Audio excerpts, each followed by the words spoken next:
Cameron's. Okay, we are speeding. All right, everyone, thanks for joining us. The Fire Safe Sonoma's Fire Alliance meeting. We hold these meetings monthly for everybody. I'm looking at this camera, so let me fix this up.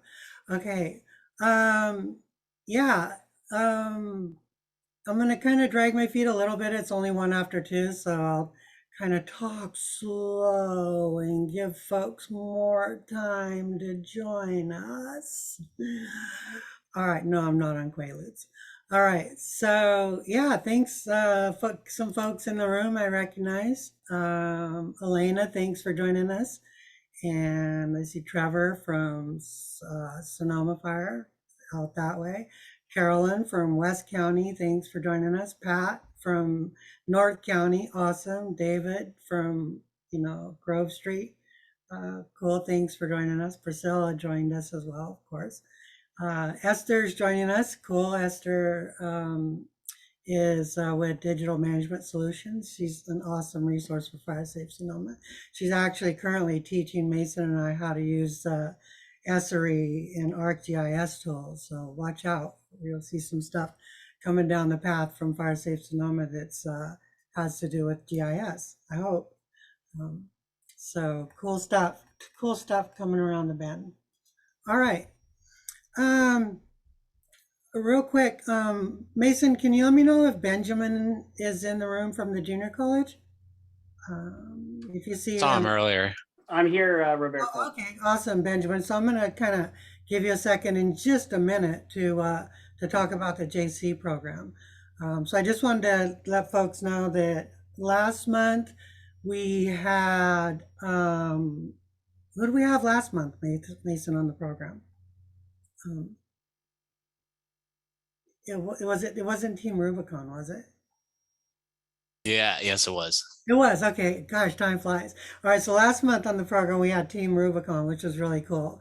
And then next month we're going to have Benjamin and one of his partners from Santa Rosa Junior College to talk about the program related to wildland fire safety and forest management that they have at the junior college. They've got a really cool program there. So Benjamin, you want to take just a couple minutes and tell us a little bit about that program and what we might see next month at the next Alliance meeting? Sure. Thank you, Roberta. And good to see everybody. I appreciate a few minutes today to update folks on the Santa Rosa Junior College Wildfire Resilience Program. And there's a specific element that I'm coming to you with a request for some assistance. So one component of our program is actually a new fire resilient landscaping certificate. It's geared towards the incumbent Latino landscaping workforce. It'll be offered in a bilingual format. The program is free because it's non-credit through our adult education and the Sonoma County Adult Education Consortium.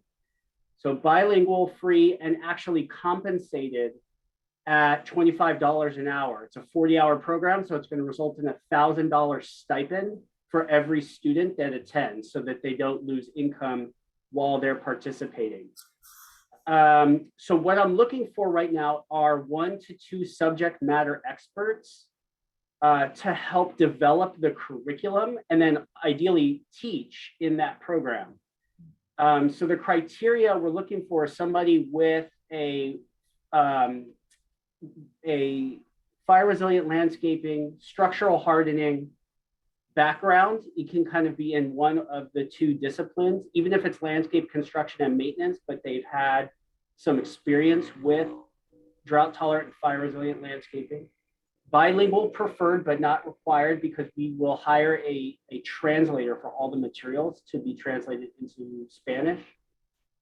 Somebody that can collaborate well with community partners. One of our closest partners is the North Bay Jobs with Justice, Great Day Labor Center, a couple of the other Latino-focused community-based organizations. I see Herman Hernandez is on the call right now, so we'll definitely be reaching out to Lucien as well for some help with outreach.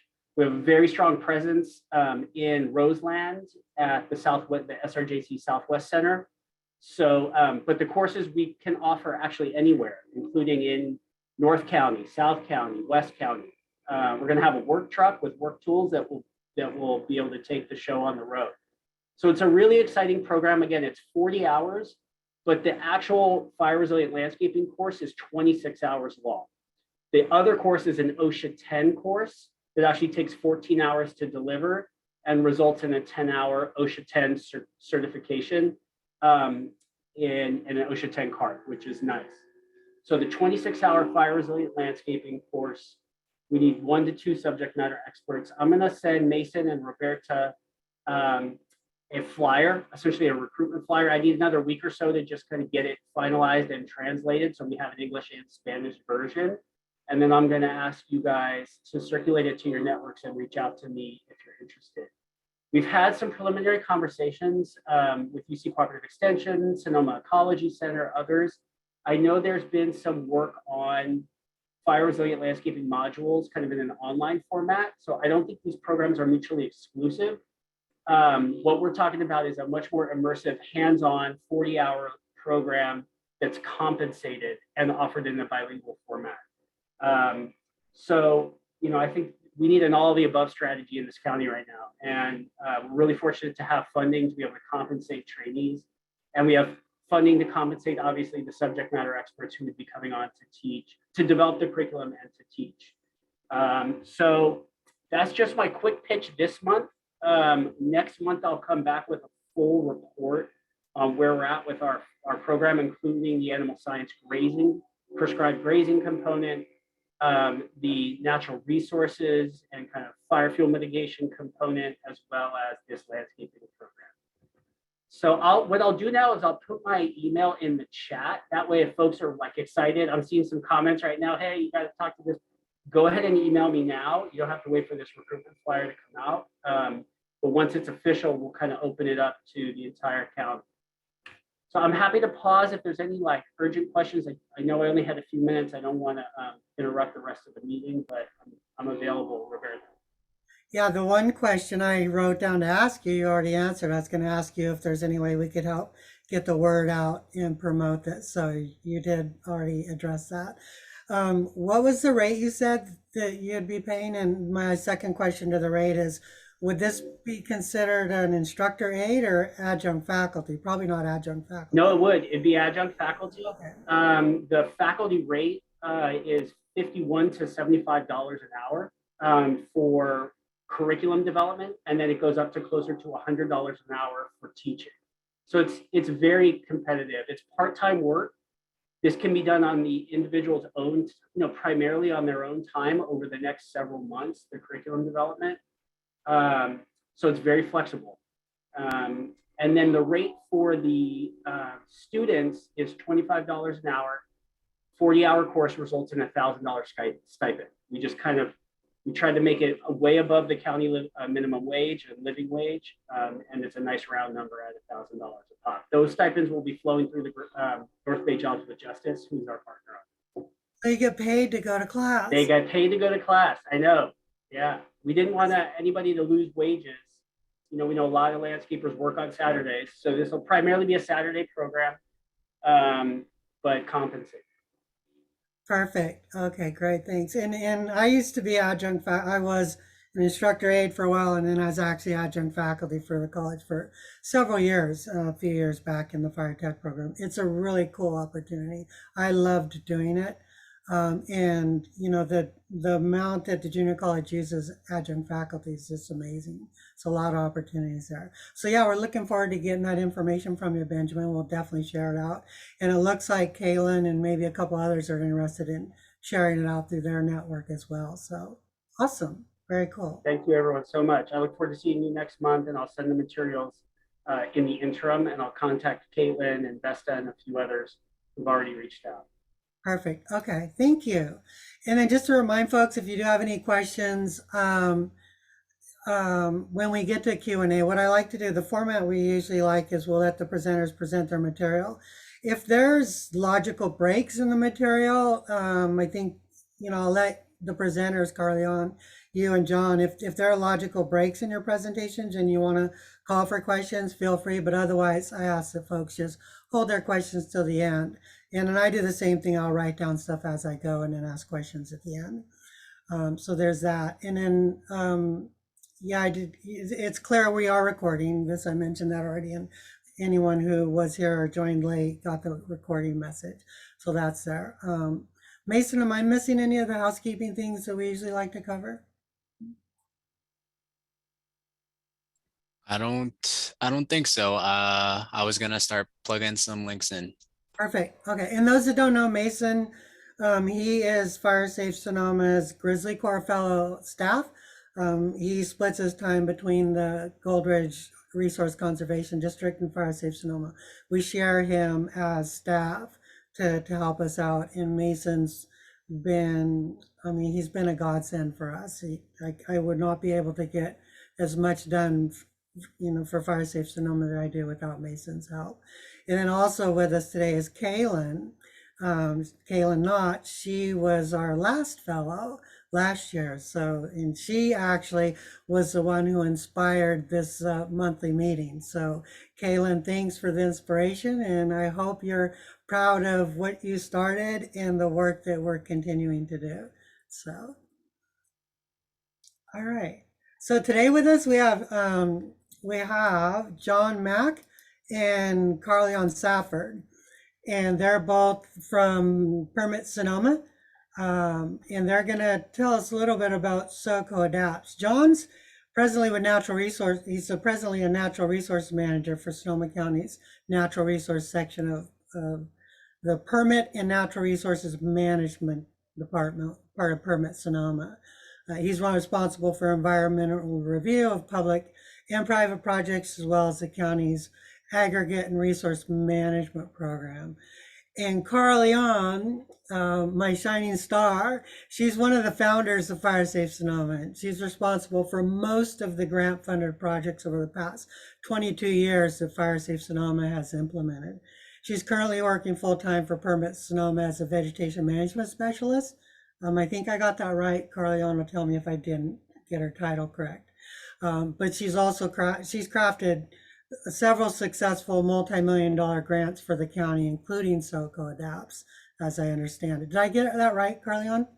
Mostly? Mostly.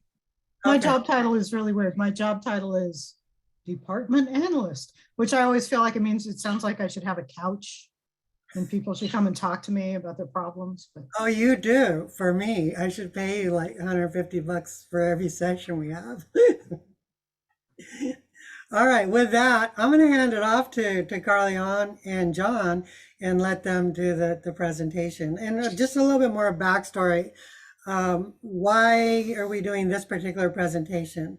With Fire Safe Sonoma, we have recently got a handful of emails and phone inquiries with regard to SoCo Adapts, and I found myself unable to answer most of the questions. So I thought, well, if I don't know the answer to most of these questions, then other people don't know much about it either. So I asked Caerleon if she wouldn't mind, coming on the program and giving us a presentation to help explain what SoCo Adapts is, what it will and won't do, where it is deployed and where it's not deployed, et cetera, et cetera.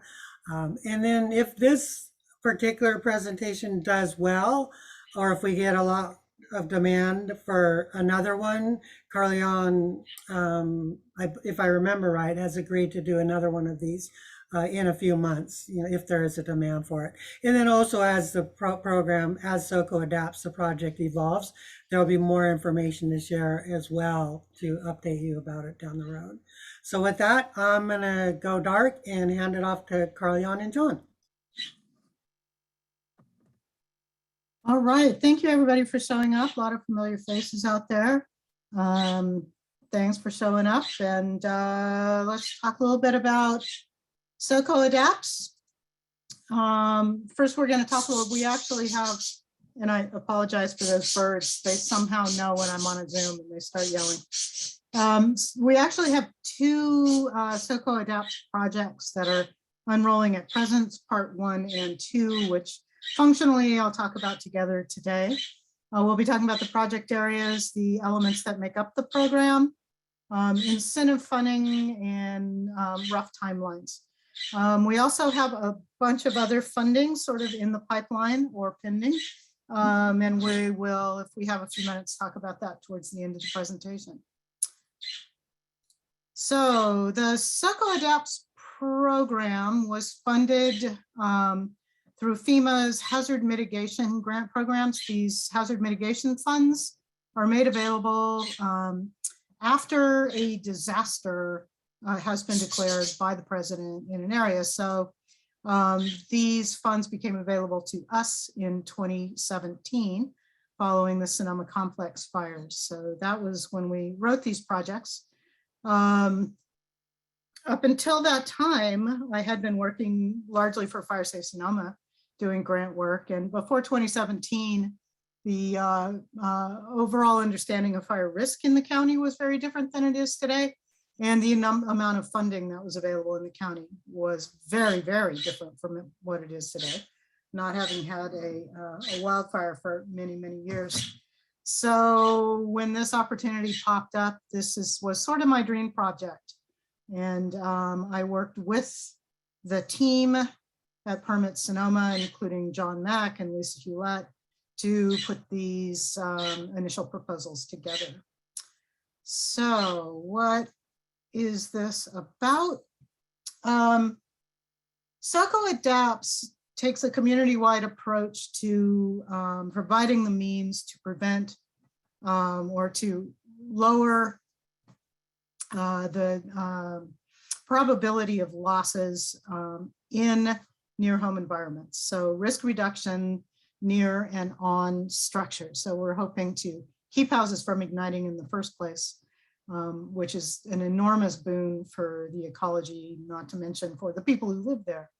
So how we do this is we have several thousand defensible space assessments that we're doing with our assessment team. We'll be following up with structure hardening assessments that look at the elements on the structures themselves that make them vulnerable to wildfire. And then we'll be providing in phase 2 of these grants incentive cost shares to offset project costs. Those provisional amounts for defensible space incentives is going to be about $3,700 for defensible space or 75% of the project.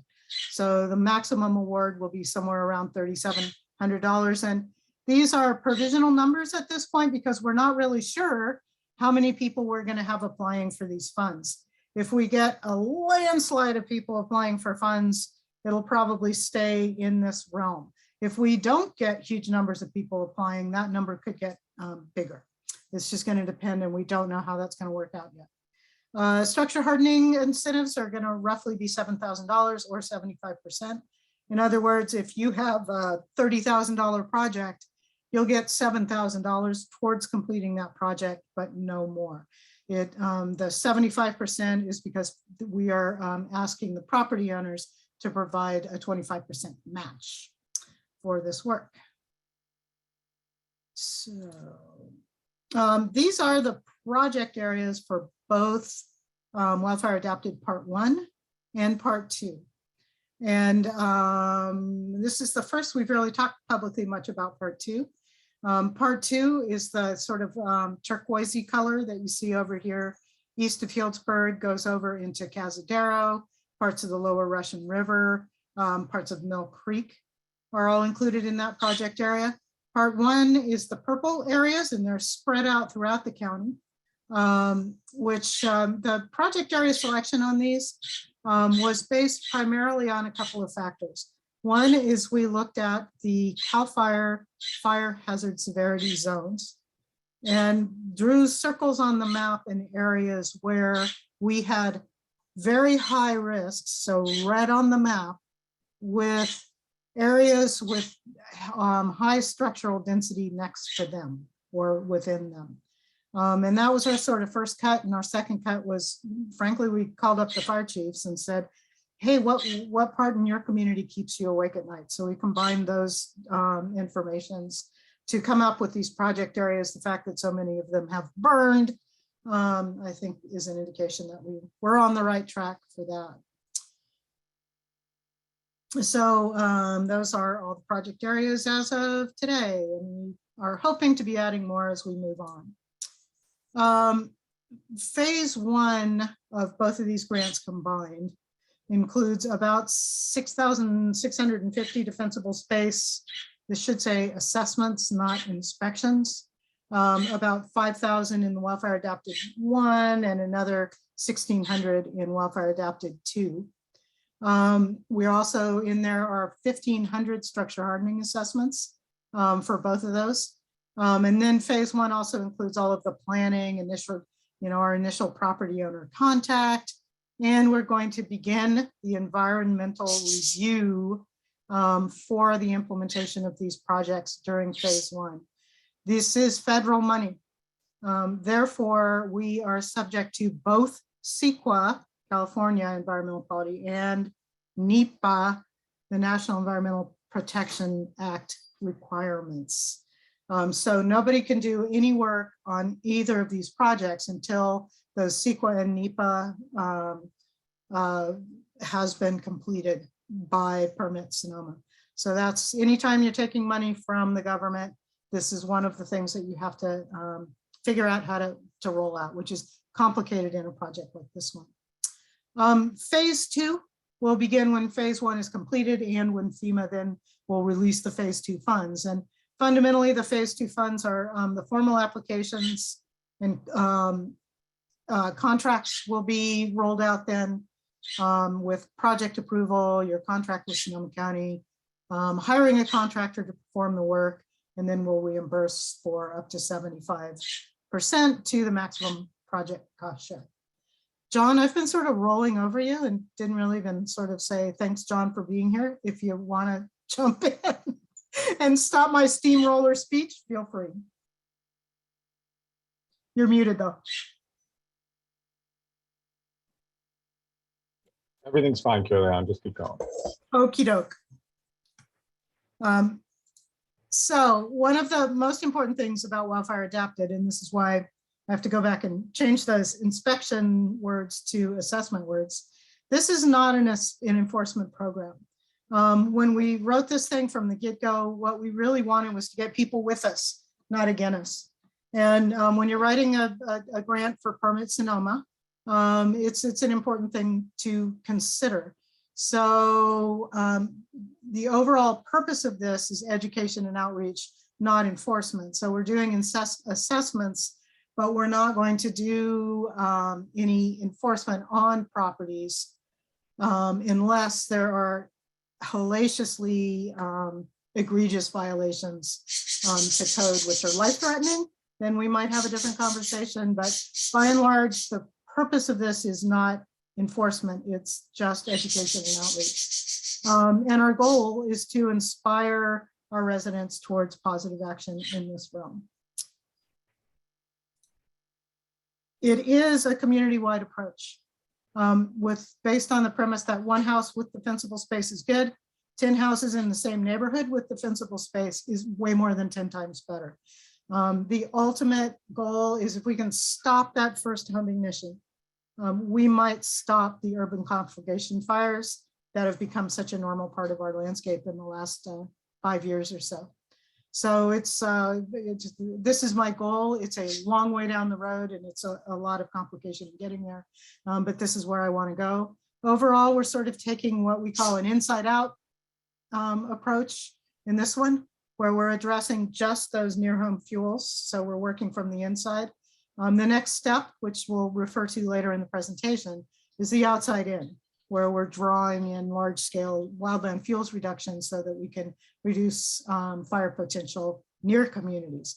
This is an inside out program. So structure hardening, defensible space near home. The assessments, we're doing those on every improved and vacant parcels or unimproved in the parcel area. So in those colored circles on the map that we showed you before, every parcel in that area will get an assessment, assuming it is accessible, which not all are. And then people have to sign up to get the structure hardening assessments. And those will identify and prioritize risk reduction projects and strategies.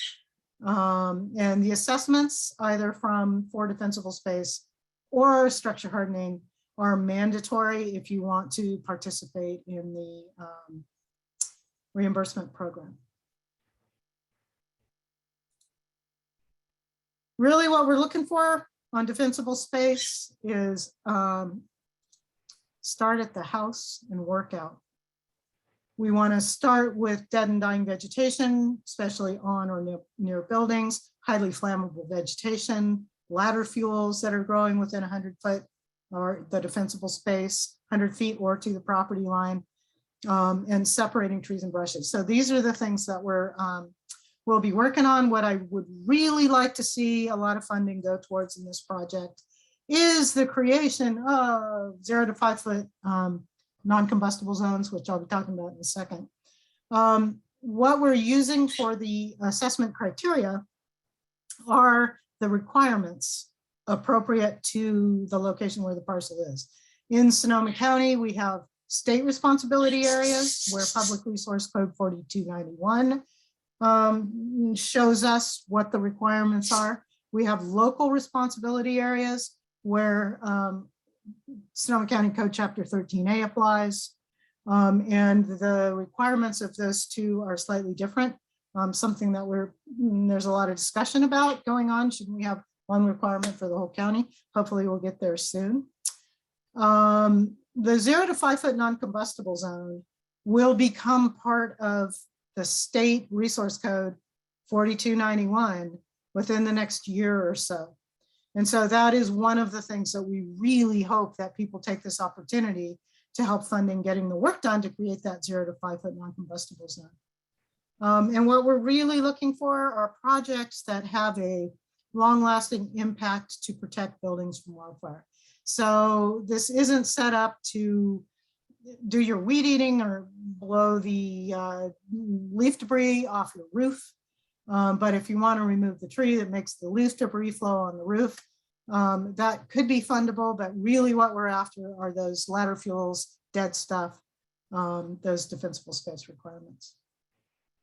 And Caerleon, there was a question about who's doing the defensible space assessments for the program. The defensible space assessments are done by, we have, I think 8 right now who are working for the County of Sonoma. So they're folks that we've hired to do these. There's a combination of folks in there. We're just bringing on a whole new staff as well. The structure hardening assessments will be carried out by a combination of contractors and probably staff working for Permit Sonoma, who will be trained specially to do those structure hardening assessments. So the 0 to 5 foot non-combustible zone, this has become a thing because it has become so obvious over the last, especially 5 years, how critical this is to prevent home ignition. Any firefighter you've ever talked to will describe the experience of driving into a neighborhood, protecting all the houses in the neighborhood, getting in the truck, following the fire up the road to the next neighborhood. Everything looks fine. And then you go back to neighborhood A and there's 6 houses that have burned down. Now, most of those post-fire ignitions are due to combustible items that are especially in this 0 to 5 foot zone from the house. So if you can make that area from 5 feet from the house walls out completely non-combustible, nothing in there that will support the process or participate in the process of ignition, that is one of the most important things you can do to reduce risk to the structure. And so we're strongly encouraging that, and especially since it will be required as part of a state responsibility area inspection within the next couple of years, this is a great opportunity to do that, an enormous bang for the buck from the standpoint of risk reduction. So structure hardening incentives, and this part of the program is kind of just rolling out now. We're just about to move forward with getting the contracts moving on this. What we're looking for are things that are in Sonoma, California Building Code Chapter 7A plus. So provisionally, those things could include roofs, fixes to the edge of the roof. If we find a place that has an intact roof but doesn't have metal drip edge, that could be fundable. Vents, 0 to 5 foot non-combustible zone can be funded either with defensible space funds or with structure hardening funds. Eaves, enclosing eaves, wooden attachments, windows, doors, and siding are sort of the order of priorities. Exactly how this will roll out, we are still putting all of that together, but it's going to be some kind of a combination of these items that will be fundable. Gutters that resist leaf intrusion will certainly be part of the project as well. Our inspection forms will look something like this. This is a 12-page form that we developed that we might be modifying over time. Probably mostly delivered. You'll get your assessment in the field and you will be emailed your report. And they'll be very, very detailed. The assessments for structure hardening, the property owner will have to be on site with the assessor when we do that. It'll probably take at least an hour and probably more to get through the assessment. So it's a very directed, highly trained staff assessment of the highest priority projects on and near the structure. So our next steps, John and I are really tired right now looking at this list. Increased public outreach. We have had some staffing challenges over the last couple of years that have really sort of slowed us down in the outreach, and hence the reason that all y'all are here going, what the heck are those guys doing? So we're really hoping, we now have an awesome person who I think is here today, who's helping us really ramp up our public outreach on these programs. We will complete at the end of the day about 6,600 defensible space inspections or assessments. About 4,000 have been completed so far. And we will be doing those structure hardening assessments. We're going to put out a request for qualifications so that we have a list of pre-qualified contractors who can do the work for you, and develop streamlined building permit procedures for structure hardening, and complete that environmental and cultural review of the project areas to make sure that we don't run afoul of CEQA or NEPA. Those are huge lifts, all of them, and we're assiduously moving forward to do that. The application phase will come, we might have a pre-application phase where we can start to identify who wants this work done.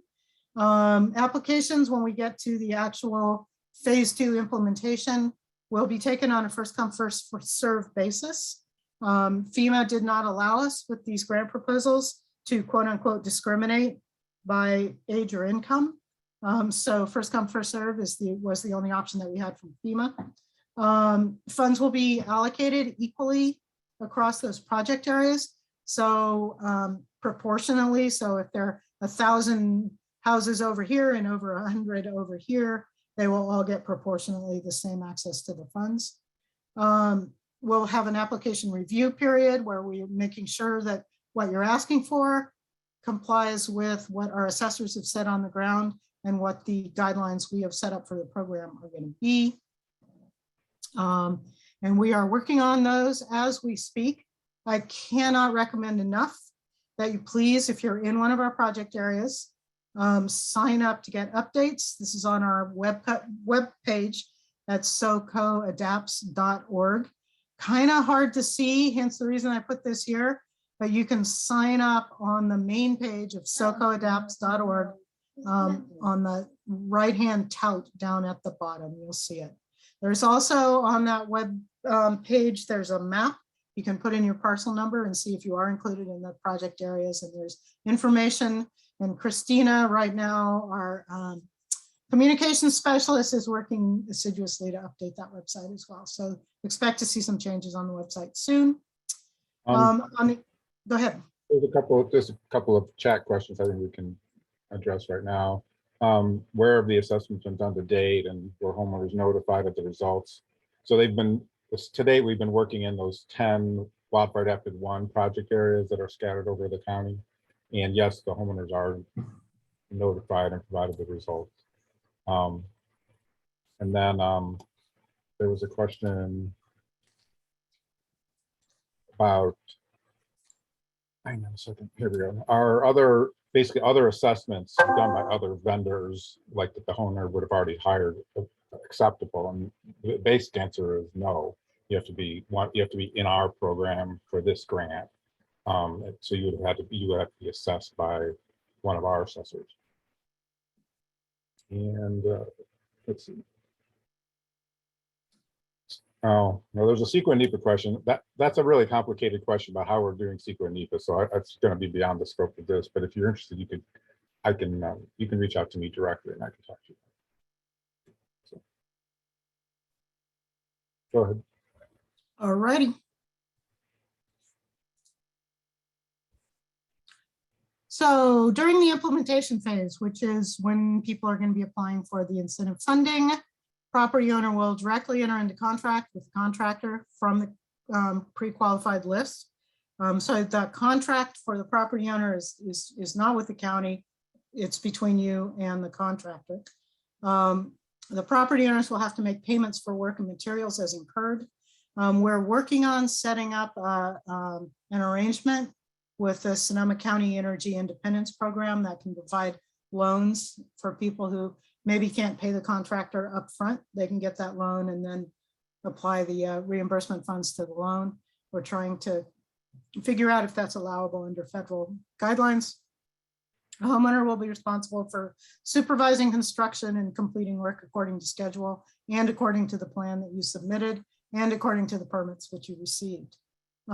Any work done for the reimbursement program must take place after your application has been reviewed and accepted by the county. We cannot retroactively fund work that you did before CEQA and NEPA were complete and your contract was received in the was accepted in the order that it was received. So no reimbursements for work done prior to contract with the county. We will be re-inspecting the work after to make sure it was done as permitted and described. Don't do work beyond what was described in the contract. And we will then issue the reimbursement as agreed to the property owner. Okay. So the question is, how much work has been made so far as to the number of defensible space assessments? So that was about 4,000, Caerleon, as I've said. Yeah, roughly. I haven't checked this week, but we're bumping up on that number. And those have been in, we're just now starting in phase one on our last batch of phase one, which is, I'm going to go back to that map real quick. Where our last holdouts are this area here and Timber Cove. So we have completed the assessments in Cloverdale, Healdsburg, Sonoma Valley, Occidental. Those have been completed. So if anybody is in one of those project areas and has any questions about what were the results or whatever, please feel free to email us and we will be putting those email addresses and stuff up in a few. Related to that is, how do we tell if we're in one of those zones? Is there, if you want to take a... Yeah, that's where you'd want to go to socoadapts.org.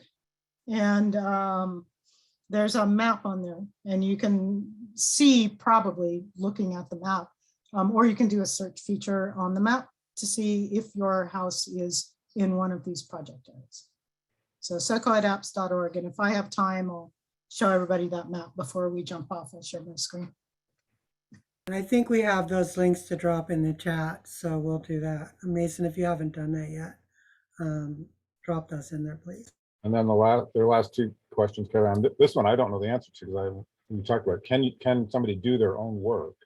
And then related to that is how many contractors have been approved so far. The second one is easy, 0, because we haven't started the procurement process for the request for qualifications. So at this point, there are no pre-qualified contractors because we haven't finished that project. And at this point, the answer to can you do your own work is no.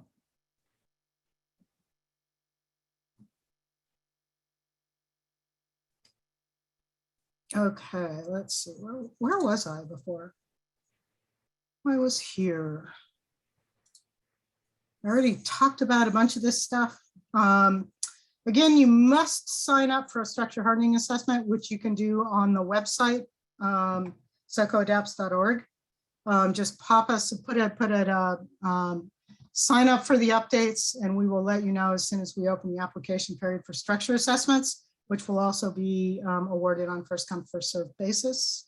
And yes, you must have an assessment by us to be eligible for the incentive program. Basically, we're using Dr. Steve Quarles, my hero. His 6 priorities are sort of what we're using as the guiding principles for what the highest risk areas are. So roofs, vents, near edge of roof, defensible space, and the 0 to 5 is what applies to the structure itself. Windows, WUI compliant windows. Decks, we don't really want to replace decks particularly, but we can do some retrofit or removals if that's what you want to do.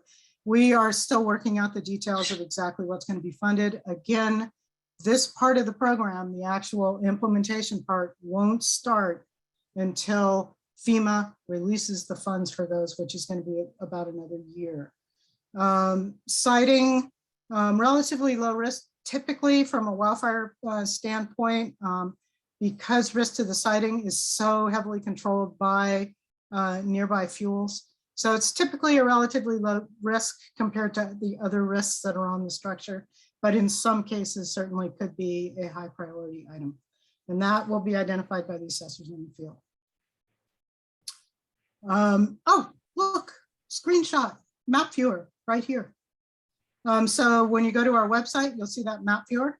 And if you just pop on this, it'll open up a GIS map and you can see in detail your the whole part, all the project areas and what's in them. And again, sign up for updates over here. Please sign up for updates. We typically don't have contact information for people out there because all we have is the assessor's database. So all we have is a mail address. And unless our assessors talk to one of the folks in the field and got their email address, it's hard for us to contact you. So we really hope that people sign up. Alrighty, and are there any other questions about Wildfire Adapted? I have a few, so I'm going to go ahead and toss some questions out. And I think there's a couple still that I have written down from folks in the chat that are either not answered or not fully answered. So I'll toss those out. So my first overall question, I find this whole presentation pretty inspiring. And Caerleon, based on our experience last night, I'm wondering if it would be a good idea to do this again with the Spanish translation, because I think that community might benefit from this information. You don't have to answer it now, but that's just a little bit of a thing to kind of think about. You too, John. You know, well, Roberta, actually, we will be doing, we do presentations for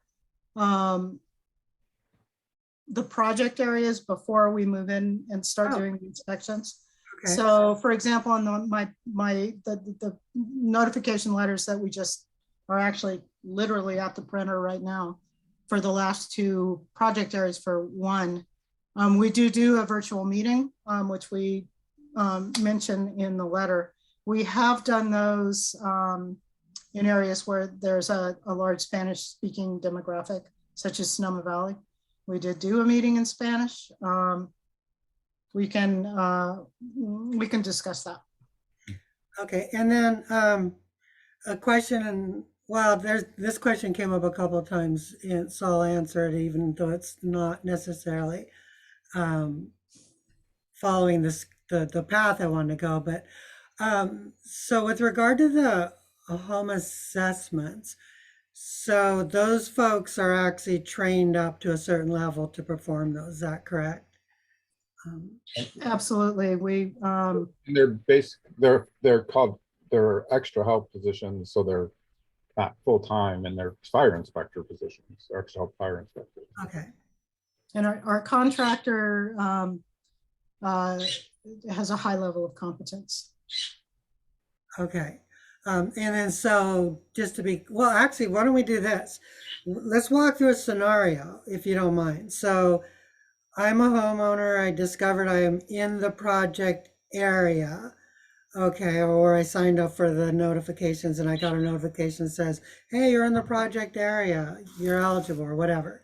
So then what do I do first once I discover I'm in the project footprint?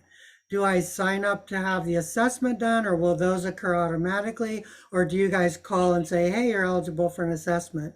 Because I think you mentioned earlier that all homes in the footprint get an assessment. So does that have to be requested? So all homes in the footprint that are accessible. So our assessors can't go past your lot gates, or if you have a landlocked property that doesn't have a road to it or whatever, all accessible parcels will receive a defensible space assessment. Okay. Structure hardening assessments are opt-in. So Gotcha. you will need to tell us that you want to receive one of those. And the best way to do that is to go to the website and sign up for updates so that we have your email, so that when we are ready to start the sign up and scheduling process for those assessments, we have contact information for you. And we'll probably also send out another, we're thinking of a postcard to sort of sit when we're ready to launch on those, so that everybody gets equal notification across the project areas that they can sign up for that now. But it's hard for us. It's one of the difficulties of the way this project works is with those discrete project areas, it makes it difficult for us to launch large scale social media or press releases, because this is really a very small footprint. There are, what, 400,000 houses in the county, and we're only addressing 6,000 of them. And we're moving, I'll show you a map in a second, but so it's a little hard, it's a little awkward to do the outreach on this, because this is all new territory too. Isn't this like the first and only project so far in the state? Not, we think it is, or probably maybe it's this far along. The other thing to realize is we applied for this in August of 2018. Right. And this was a first out of the gate with FEMA. They'd never done this before. And so this project got constraints on it in the sense that are somewhat reflective of the date it was applied for. And if we were going to do this again, we would just try and get a county-wide project that we would work anywhere in any house at any parcel. Yeah. But that's not, unfortunately, that's the next one we're going to apply for maybe in a year from now. So I guess where I was going with that is, I just wanted to remind folks that this is all brand new and there will be bumps along the way. So please be patient if you're a recipient of any of this. Please be patient with how it rolls out, because there's a multitude of moving parts and it is brand new. It's a brand new experience for everyone involved. So back to the scenario. So I've had either or both the defensible space assessment and or home hardening assessment. So do I take that document or in whatever form it's provided to me? What's my next step if I want work done? Do I hire a contractor, or do I tell you guys, hey, I want this work done? How does that work? If you've gotten the assessment from us for the defensible space and the structure hardening, we will, and you want to participate in the incentive program, you'll let us know. We'll send you information that lets you know what the steps are, the requirements are going to be to sign up for that. you will have to sign a contract with the County of Sonoma. And then when you've done that, you will pick a contractor from our list of contractors. FEMA, that is a FEMA requirement. FEMA wants to make sure that any contractor they are paying is paying fair wage, is up to their standards. That's why we can't just say, yeah, you can hire your brother-in-law. You can't, because that's a FEMA requirement. So you'll have to pick your contractor from that list of contractors. Then you get the work done, then you get the reimbursement. So the first step, really, I can't encourage you enough, is to sign up for updates, which will be coming with much greater regularity in the future. Okay, cool. And then so so using that scenario, let's say that, you know, I'm getting the $3,700 to do some defensible space work on the property. And then through another program, let's say a CAL FIRE funded program, might be offering me another funding stream to pay the contractor. So what if I have a scenario where, like, okay, I have like a contractor comes under the program even that you guys have, and let's say they do, you know, like $8,000 worth of work. And then so I charge $3,700 of it to your program. Can I also charge $1,000 of it towards another grant funded program, or are there restrictions from FEMA's program to do that, to limit that?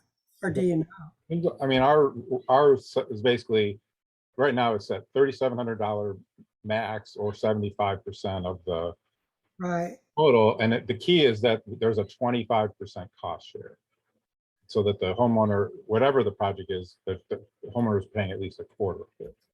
And so I don't know, Caerleon, I think if those criteria are met, we don't really care how they pay for other work that's Okay.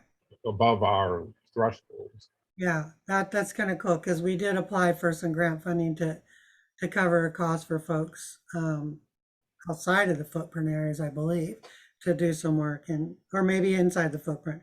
I just want to be careful if we get requests on our end for work that they're asking us for reimbursement and they've already got reimbursement. I don't want to get in trouble with either agency. So just looking out for Fire Safe Sonoma there. And be looking for that level of detail as we start rolling out the implementation program. Okay. So is there a way Fire Safe Sonoma can help you guys get this word out? And if there is, we'd be happy to, you know, to collaborate with you guys and let folks know.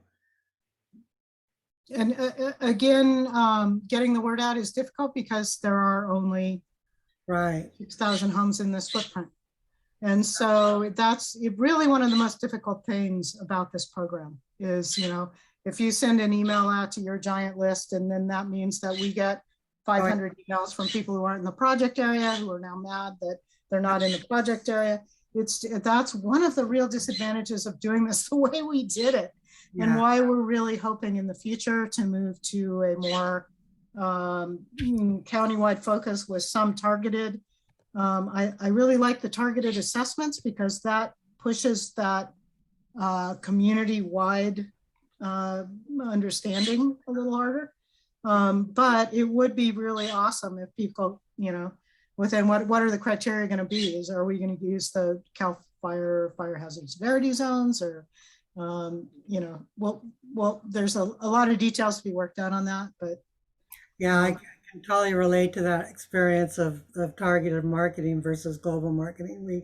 We had an experience with that on one of our projects, and I'm like, I can't market this countywide. It has to be focused, otherwise we'll get bombed. And I hate telling people no.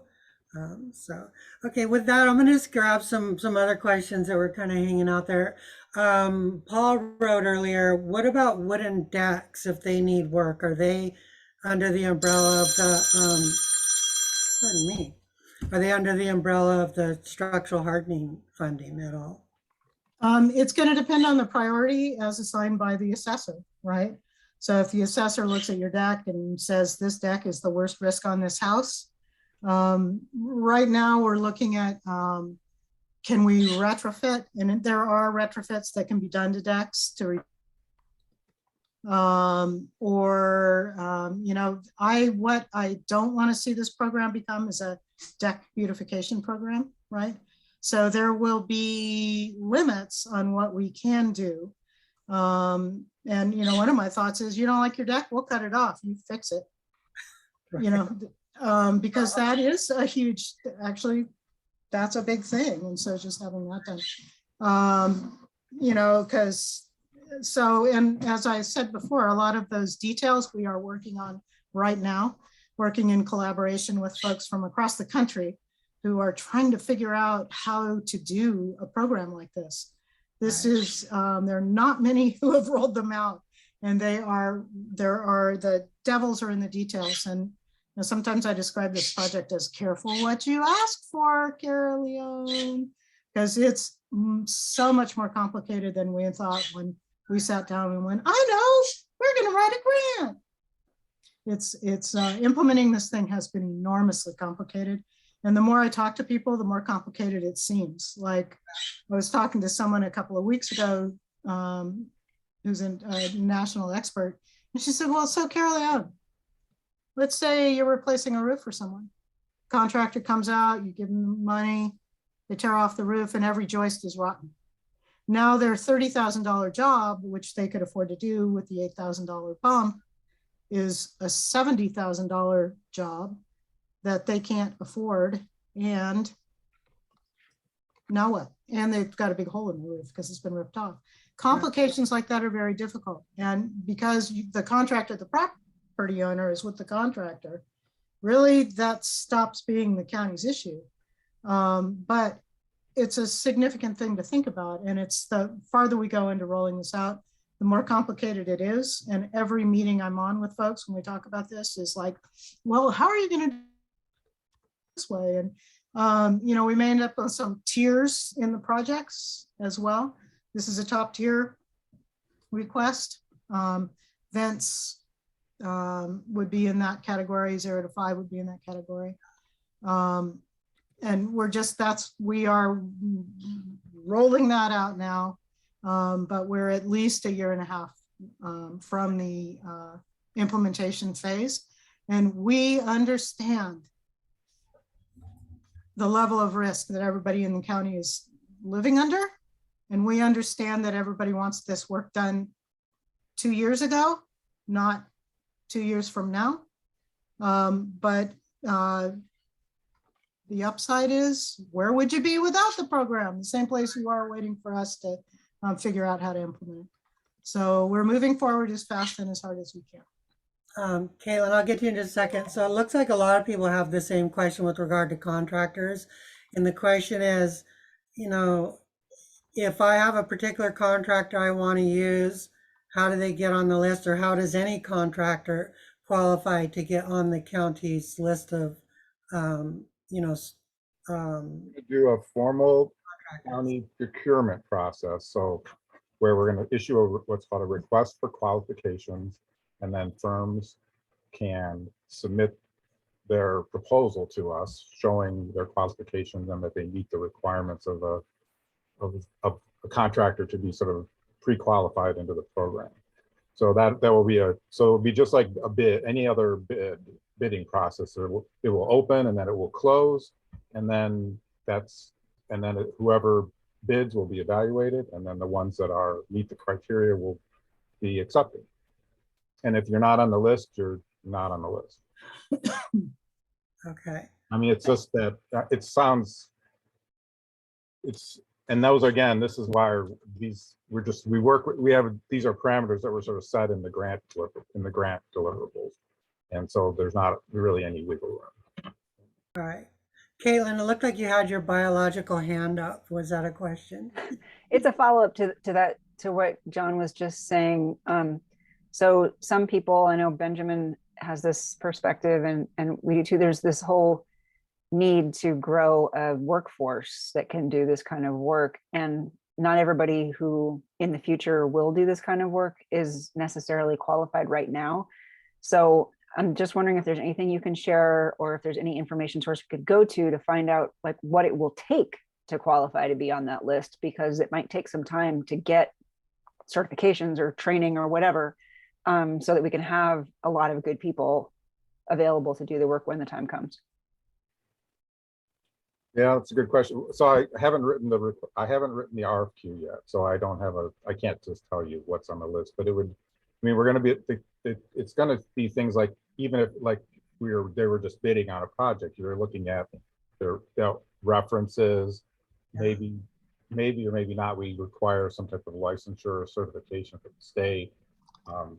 Did you submit the fair wage form? What other projects have you done that are similar and equivalent? Those are the kinds of things you ask of any contractor. So it'll be things like that, and maybe a few more probably. Contractor's license? Of course. Possibly, but that gets right to what you just asked. That excludes potentially Right. groups, and so I haven't crossed that bridge yet. Okay. Basically, we go from the most urgent task to the next most urgent task, next most urgent task, and that one's, the RFQ is a little far, a couple tasks out. Right. So we haven't quite got to that point, but it will be done and finished before the grants phase 1 ends, which is basically April of 23 for part 1 and July of 23 for part 2. Thank you. There's a question here that's kind of interesting. Kathy writes, have you considered digitally reaching the specific houses? So targeted marketing, it sounds like. There are ways to deliver messages directly to the homes.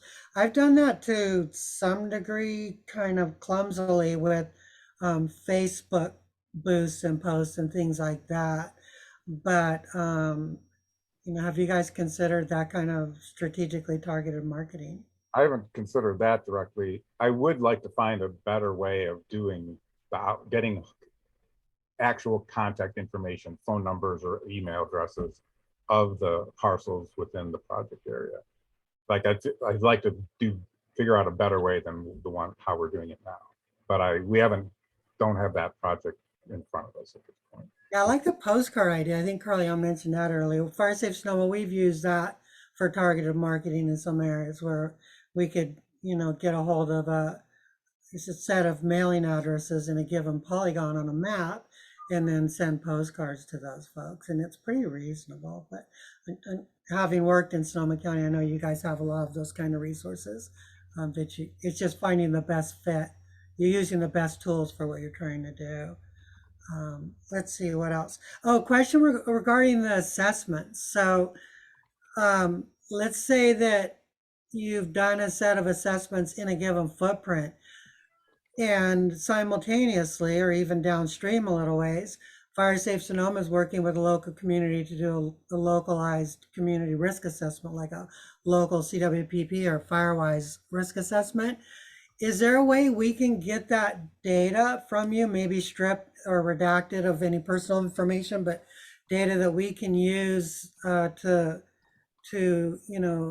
get data we need to perform a local risk analysis? We did send data from our assessments to a local fire safe council who were working towards FireWise. Right. So yeah, we can share that data. Yeah, I knew that. I just was setting that up so I'd get the answer. Yeah. Okay, cool. So if folks are interested in that as well, that's kind of helpful. So they will share the data. The county will share some of the data. Okay. Mason, would you run through the lists or the chat and see if there's any outstanding? And I do have a couple more slides that I can run through. Oh, yeah, sure. Go ahead. Sorry. Yeah, definitely. In the meantime.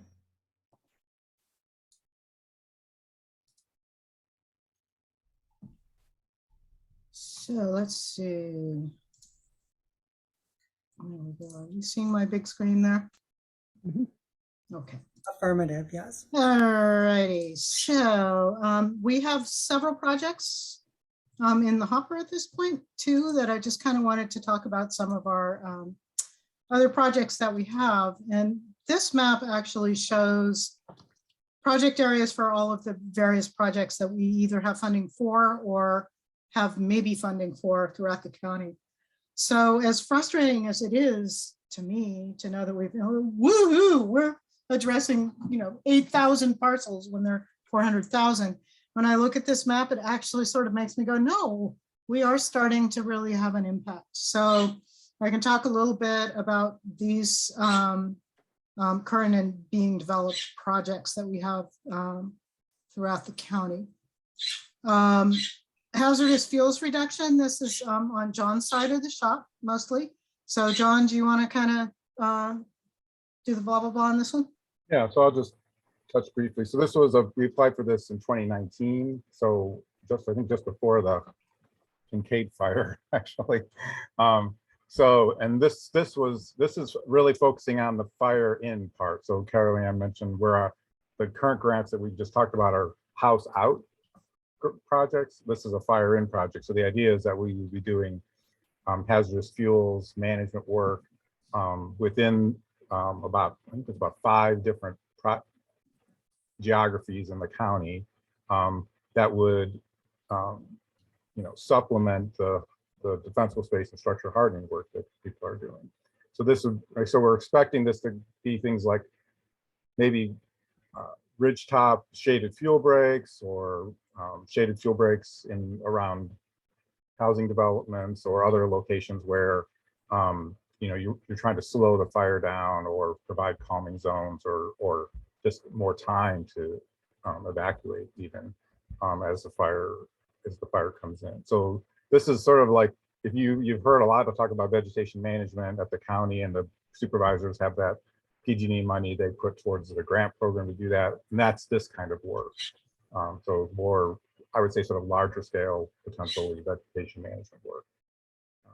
This is And just this too is a way to sort of help address private property owners who have large parcels with a lot of burned area. And the project area for this is the kind of this cross hatching, not the red, but the basically we've got Northeast County and almost the Kincaid geography, the Tubbs Nuns geography, the part of the Walbridge geography, and then an area that hasn't gone up recently yet over where Caerleon lives, and that's So that one is in early implementation phase. This one is the one that people have probably heard the most about, which is that we put in a $37 million application to the FEMA BRIC, which is Building Resilient Infrastructure in Communities grant. And boy, were we surprised when the first we heard of their interest in our project came from this guy in a press conference, which was a while ago. So he said they awarded the funds, which wasn't quite exactly right because the funding for this project is still under review by FEMA. This is where we're bringing the two elements that we've been talking about together, where we have both the inside out and the outside in operating in 3 geographies throughout the county. How the overall means to this ends is through education and outreach in the outside in zone, calming zones, shaded fuel breaks, grazing, perhaps some preparation for prescribed fire. Prescribed fire can't yet be funded by FEMA. And then again, providing incentives based on the Wildfire Adapted model and doing those assessments the same way we're doing that. And that one, like I said, is still under review by FEMA. We're not absolutely sure we'll get the funding for it. The project areas are these yellow and orange footprints. And we sort of purposely chose 3 very different fuel models in these communities. So this is within the Tubbs footprint, dense urban, sort of typical Mayacamas. This is the sort of the west side of Sonoma Mountain into Pin Grove, and then Guerneville, Rio Neto area, which is again a very different fuel type. And we very purposely chose those very divergent fuels so that the processes that we come up with and recommendations we come up with can apply to many of the plant communities across the county. The CWPP is in route. It is currently in the final weeks of the public comment phase. So you can go to the CWPP website and put in comments on the CWPP. We're not really sure when we're going to get it finished up and signed off. We're expecting some changes to it. But if you go to our website, you can see both the plan itself, which you can see in a PDF and comment on. But I really recommend that you go to our interactive story map and take a look at the mapping and informational resources that are in there. Our next steps on that are public review closes on February 28th, so that's coming up. Once we've done the revisions and seen the extent of those revisions, we'll either have to do a second public review or we'll just present it to the board for signature. It will be annexed into the multiple jurisdiction hazard mitigation plan. And we're really hoping, one of the things that we've done new in the CWPP that we're excited about is creating a project list that maps all of the projects that people are thinking about across the county. It's not a grant application, it's not a definitive list, but it does give us for the first time where projects are and how they all interact with each other and what areas are being served and underserved. And that project tool is going to need to be maintained. We're going to need to start having regular meetings where people are discussing their projects that are on the list, and should they stay on the list and should they go away? And is everything that you said true in your application? And some evaluation. And we're not sure exactly where that's going to work. We've had discussions with Fire Safe Sonoma about doing that, but we're really not sure where that's going to go. But that's sort of our next step. And those are our extra projects, and that is the end of my slides. Okay, that was great. Thanks, Caerleon and John, for the presentation. I'm going to field a couple more questions. It looks like John's been fielding a lot of questions that came in through the chat. So thanks, John, for taking care of some of our light work for us. Saves us having to hand the questions off, to talk about. But there are a couple other questions that I have, and also that I pulled out of some of the chat that I don't think were fully answered. So with regard to the CEQA and NEPA reviews, so how is that done? Is it done on a parcel by parcel basis, or is it done by the project footprint area?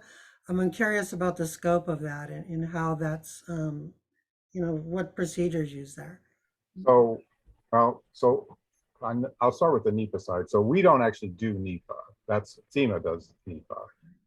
And so we provide FEMA the information they need to do their review.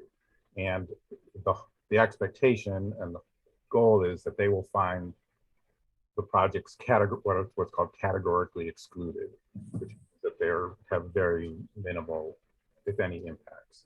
And that's our expectation, because basically we're basically just doing maintenance on an existing structure, and we're doing defensible space. And defensible space there's a categorical exemption for that in the CEQA rules. So if you're working within 100 feet of your house. So the goal is actually, my goal, since my team's doing it, is to try and bundle up the parcels, either bundle up the ones that are actually going to be enrolled, or maybe even bundle up all of them. and then we will have a few screening pieces where we're going to have to make sure that there's no historical structures that we're altering in a certain way, or there's a few other things that we can hurdle. But that's the goal, is to basically find either a categorical exemption under CEQA and bundle them up, and a categorical exclusion. Yeah. And then I will say, under part 2, FEMA actually, in the grant award, categorically excluded the part 2 sites. So that was basically done on part 2. And then we just have to do the same thing that we on CEQA that we're doing for part one. Perfect, perfect. Now, I will say, just as an aside, that hazardous fuels grant, that one probably will be CAL FIRE VTP. So the CAL FIRE vegetation treatment program documentation procedure, that's what we're going to try. That's probably the most efficient pathway for those. And if we have to do if a project goes beyond that, it probably won't get done with this grant, because we won't have time to do a full standalone CEQA document like a mitigated neg deck. Yeah, that makes sense. All right, let's see. One last question I have.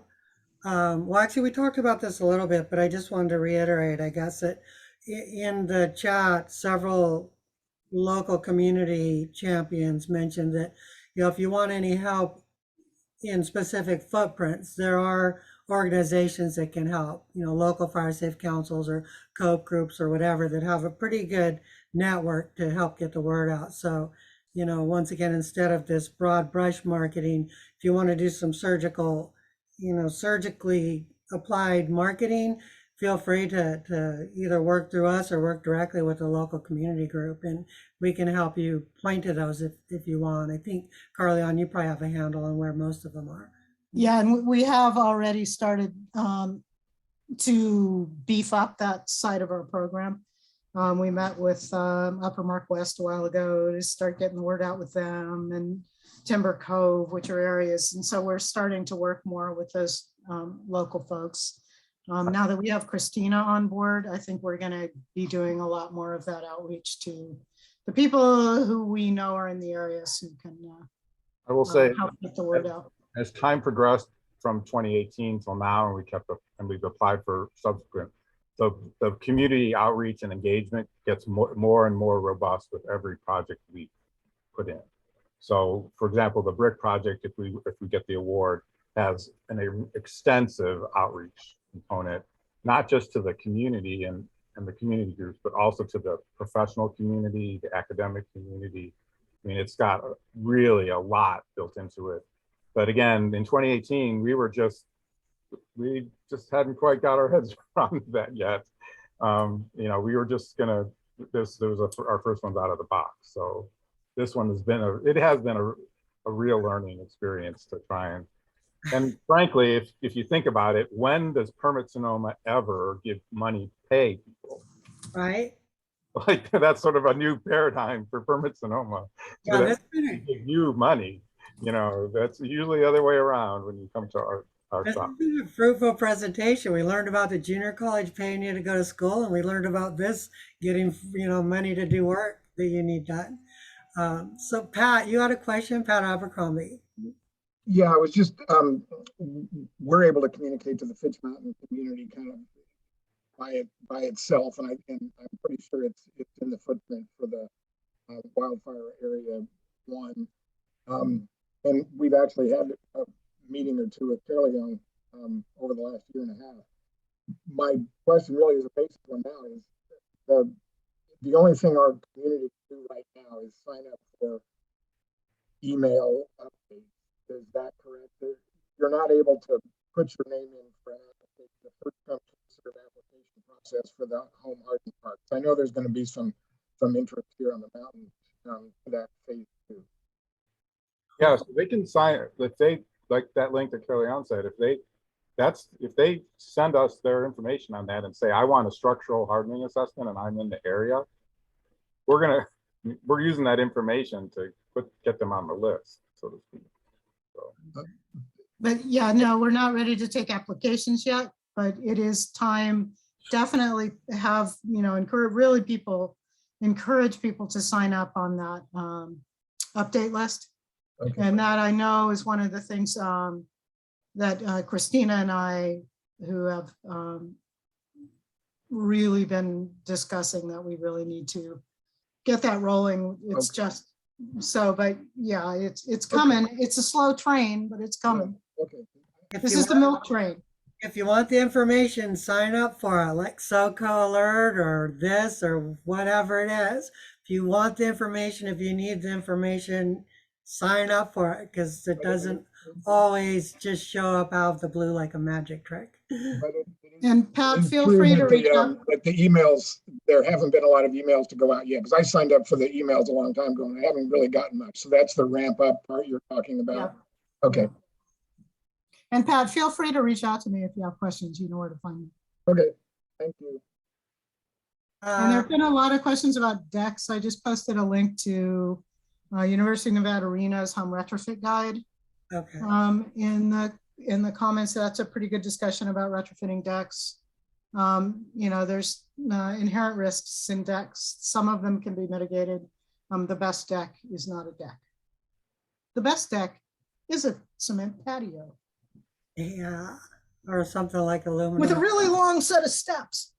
Right. We're just about out of time. There's one question in here that I don't know if you see it, Caerleon, second to last item in the chat. Do you want to, do either you or John want to handle that? It kind of comes on the heels of what I mentioned earlier a little bit, I think. Is this Herman? Yes. Yeah. It's been a tough nut for us to crack at Fire Safe Sonoma, getting into that demographic. And you and I had a talk about this last week or even earlier this week about the difficult time, the challenge we're having just getting into that demographic. Yeah, and we're doing the best as we can. Matter of fact, last night we just did an outreach meeting for the CWPP in Spanish. We did do, when we were moving into the Sonoma Valley area to do the assessments down there, we did an all Spanish meeting for that as well. And one of the difficult things, Herman, is getting people to show up for those meetings. I think that the challenges are on both sides. We have a hard time reaching out to the Latino community, and they have a hard time with us not reaching out to them. And so what I would really like to see happen is much more robust discussion about what do we need to do? How do we fix this? It's something that needs to be fixed, clearly.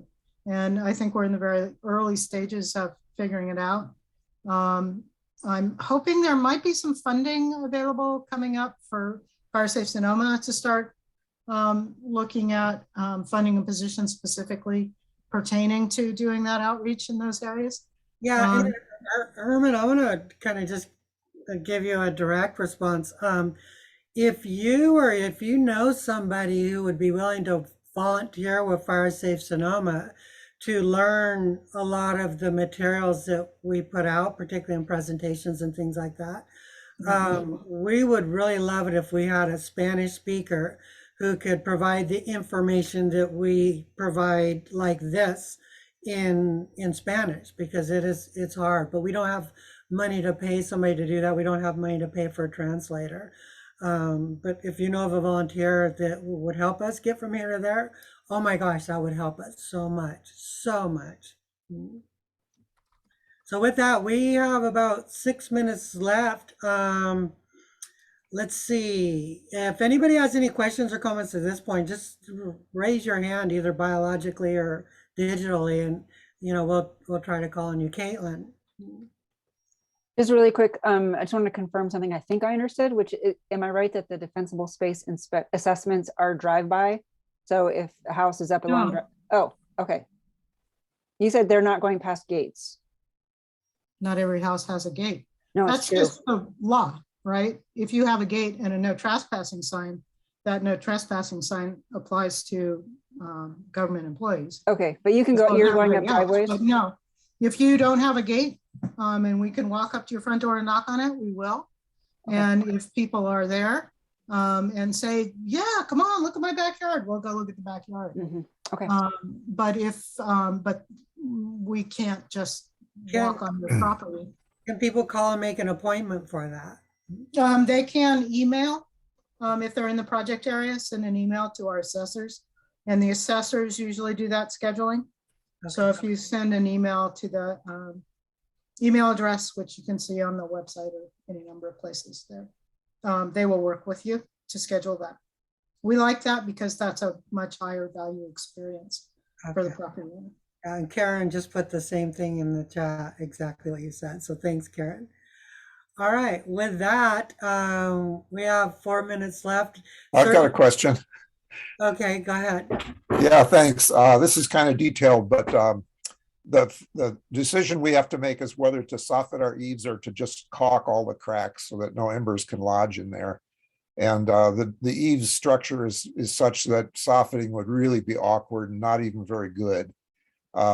And I've read all the expert literature on softening, and the best I can get from that is, yeah, soffits are preferred to open eaves, but it's not much guidance on exactly how to make that decision. Now, where's the line?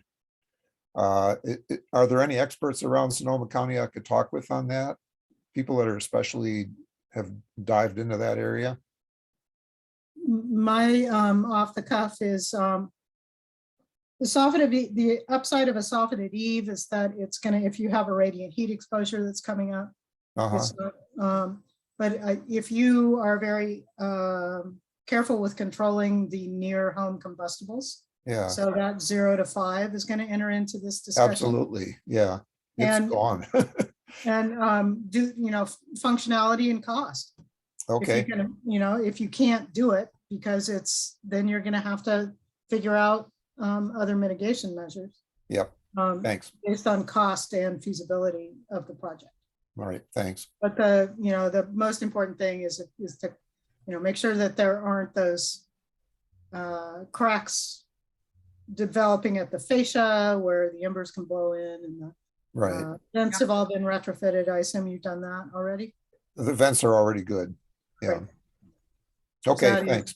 That is your top tier priority. The vents are number one. That is all of the time we have. Thanks, Well, everyone. Thank you, John and Caerleon. This has been great. Appreciate it. Caitlin, did you have one real last quick? Okay. All right. With that, yeah, thank you all for participating. This has been one of the best presentations we've done. So thanks, John and Caerleon, for stepping up to do this. thank you all.